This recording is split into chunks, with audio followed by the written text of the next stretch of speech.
Hello friends, welcome to Coding Host YouTube channel. In this video, I will show you program to count digits in a number. Let's take an example that I have taken a number and let's count the digits in this number. So we have 1, 2, 3, 4, 5, 6, 7, 8, 9.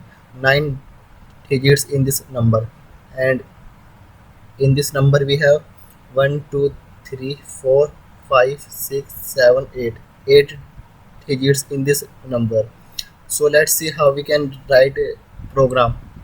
So I am taking int n equal to 1, 2, 3, 4, 5, for example. After that I am taking int count variable, and it is 0 because it will count the number of digits in our variable. After that I will use a while loop, and inside it I will pass while n is not equal to 0. After that I will write n equal to n slash 10 10 and count plus plus, and after that I will print the count variable. So total digits equal to plus count. Let's run this program. So we are getting total digits equal to 5 in our output. Let's see how this program is working. So you can see that I have taken int n equal to 1, 2, 3, 4, 5. So initially n has 1, 2, 3, 4, 5 inside it, and after that I have taken count equal to 0. So count has 0 inside it.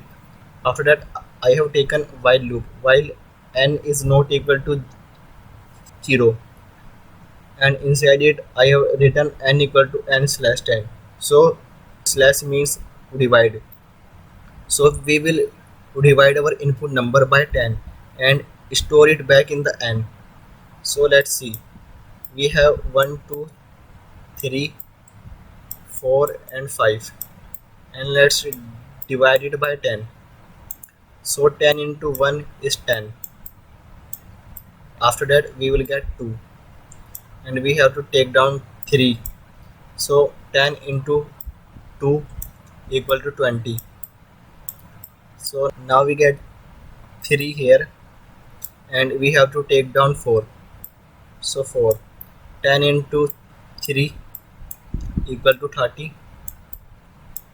So now 4 is here, and we have to take down 5. So 10 into 4 equal to 40. So now we have a reminder 5, but we don't need a reminder. We only need the quotient, because slash means we are taking the quotient. If I have used modulus here, it means that I am taking reminder, but in this case we are taking quotient. So I am taking this quotient and storing it back in the n. So now n has 1, 2, 3, 4 inside it, and after that count plus plus.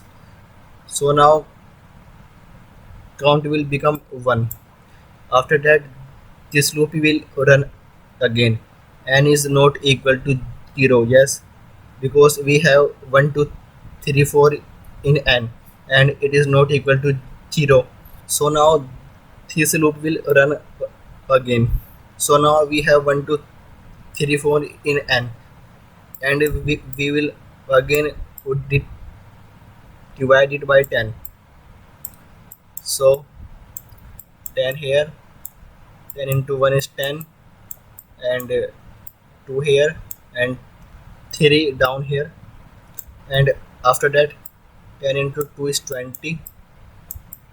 So 3 here, and 4 is down here. So 10 into 3 equal to 30. so a reminder 4. Now we have 1 to 3 in the quotient, and we will store it back in the n. So now n has 1 to 3 inside it, and count plus plus, so count will become 2. After that, we will again check that n is not equal to 0. Yes, true, because n is 1 to 3. So this loop will run again. So now we have 1, 2, 3 in the n, again divided by 10. So 10 into 1 is 10, and 2 here, 3 down here. So 10 into 2 is 20. So 3 in the remainder.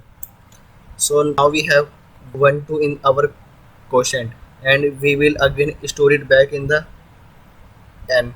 So now n has 1 2 inside it, and again count plus plus, so count will become 3 here.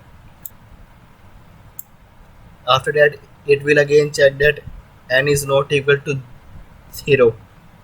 N is 12 and it is not equal to 0. So this loop will run again. So now we have 1 2, and it will divide by 10. So 10 into 1 is 10. Now we will get 2 in the remainder. So we have 1 in our quotient.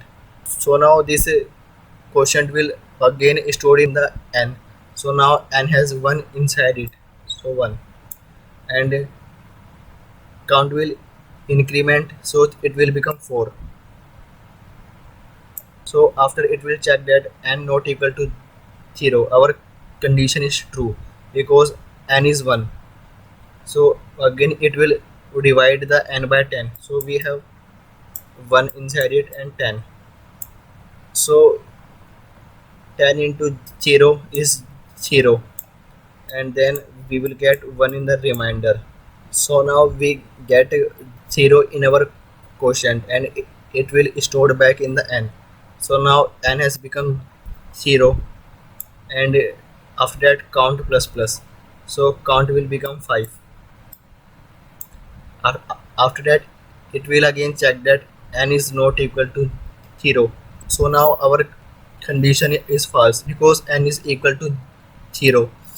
N has 0 inside it. So this loop will not run anymore, and it will break. So after that, we will print the count variable, and we get 5 in our output. So this is how we can write a program to count the digits in a number. Thank you.